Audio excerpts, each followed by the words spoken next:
The Dragon Empire of Xylarian had existed for 23,000 years, ruled by draconic emperors with scales harder than neutron steel and fire hot enough to melt ships.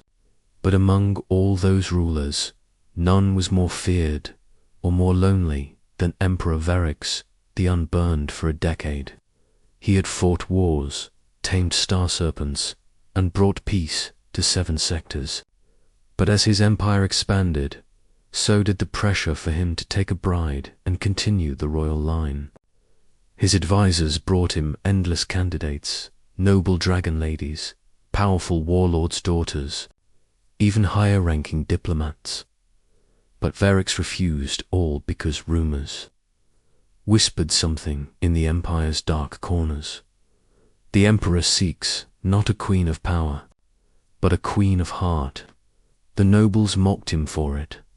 The generals argued he was wasting time, but Verix had seen too much betrayal in battle.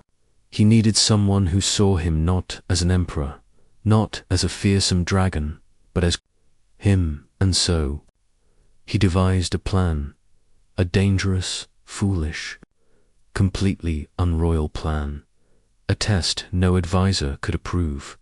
The human bride candidate, her name was Alina Reyes, a human mechanic newly recruited into the Imperial Engineering Corps. She was brilliant, calm, and stubborn in a way only humans were.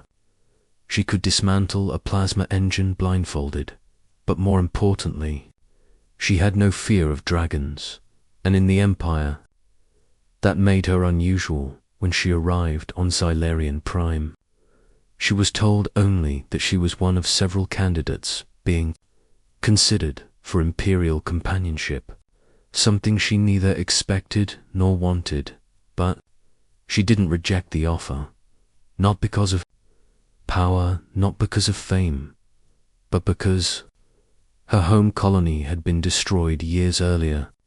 She was alone in the universe, and she needed purpose, something bigger than drifting job to job. Still, she knew nothing of the Emperor himself, and Verix intended to keep it that way.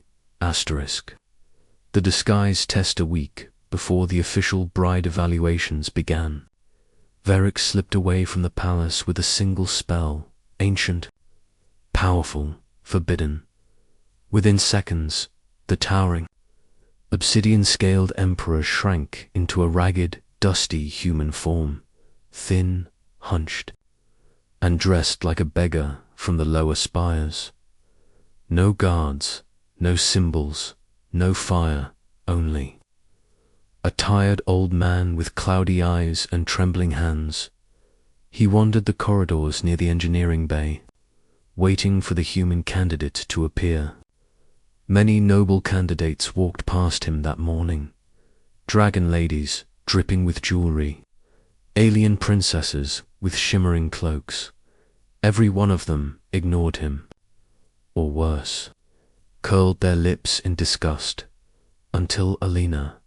She walked down the hallway holding a datapad and a bag of spare tools, humming to herself.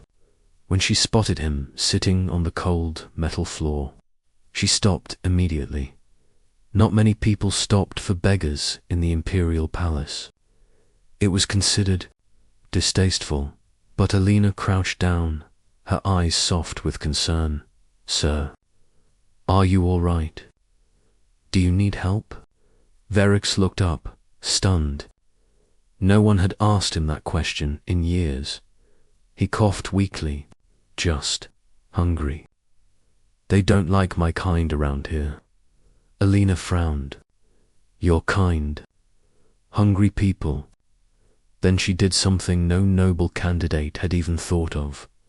She handed him her lunch. She hadn't eaten yet. The shift had just begun, but she gave it to him anyway, a simple heat-sealed meal pack. Verix blinked. "This is your food." "Yeah, but you need it more." She said it so casually it struck him like a thunderbolt. She didn't know him, she had nothing to gain, yet she gave anyway. The shocking act Verix decided to push her further. He clutched his chest and groaned dramatically. Child, my heart. I can't breathe. Alina dropped her tools and immediately supported him with surprising strength. Hold on. I'll get you to the medbay. Verix shook his head. They'll throw me out. Please. Just help me stand. Alina didn't argue. She didn't hesitate. She slung his arm over her shoulder and helped him walk slowly, painfully, to a quiet maintenance alcove. And then she did something so unexpected that even the dragon, Emperor, feared by the galaxy, was rendered speechless. She tore open her own uniform sleeve, ripped a strip of fabric, and wrapped it around his trembling hands. To keep you warm, she said softly. Her arm bled where the fabric had been torn. She didn't care. Then she took off her jacket, her only protection from the cold, engineering shafts, and draped it over him. Rest here.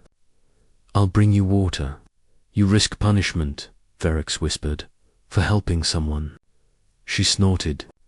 If the Empire punishes kindness, then it needs fixing. The Emperor almost dropped his act right there. Almost asterisk. He tests her heart again. He waited until she returned with water. Real water. Expensive, on the palace world, and sat beside him. You shouldn't sit with someone like me, Verix said, testing her resolve. She shrugged. Someone like you. A person who needs help. Yeah, I sit with those. Verix stared at her. How do you know I won't steal from you? You're trembling, she answered quietly. People who are trying to steal don't look like they're fighting their own lungs.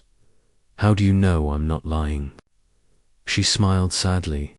Because I've seen lies. I grew up around them. You're not lying. You're lonely. That last word hit him deeper than any blade. Lonely. She saw it. She saw him, not the Emperor. Not the monster. Not the dragon of galactic legends. Just a man who was tired. And she stayed, for hours, talking to him, asking him about his life, telling him stories of her home colony and how she lost everything, laughing at his terrible jokes, listening when he grew quiet, and at the end, she gently held his hands and whispered, You matter. Don't let anyone treat you like you're invisible. The reveal by sunset. Verix knew his decision was made.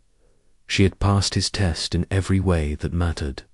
When she finally got up to leave, he said softly, Alina, if you learned I wasn't who I seemed, what would you do?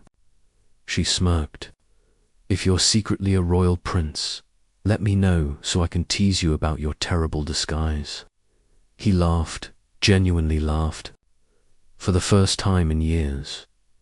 And then he stood, and the air around him, ignited scales rippled into existence. Wings unfurled. The corridor filled with shimmering gold fire as the beggar melted away, replaced by the towering form of Verix, the Unburned, Emperor of Xylarian.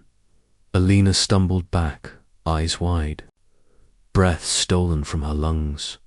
He bowed, the Emperor bowed to her. You gave food to a stranger, warmth to someone beneath you, time to someone you thought worthless, and you spoke to me with honesty, not fear. For that, his voice softened into something almost human. You left me speechless. The flames dimmed. He held out his massive clawed hand, Alina Reyes. Would you accept the honor of being my chosen bride? She didn't answer right away. She stepped toward him, slower than before, but with no fear. Then she placed her small human hand in his enormous claw. Only if I'm allowed to keep helping people, she whispered. Verix's chest swelled. That is exactly why I chose you. The dragon queen of Hatha Palace trembled with shock when the emperor reappeared, carrying a human woman in his arms. But the citizens soon learned two things. Their new empress was brave enough to scold the emperor himself. She banned the expulsion of beggars and created the first social refuge, centers in imperial history. The nobles complained. The generals were confused. The people adored her, and he followed her everywhere, a silent guardian with proud, gentle eyes. The Emperor of Dragons had found his queen, not of power, not of bloodline, but of heart. Asterisk.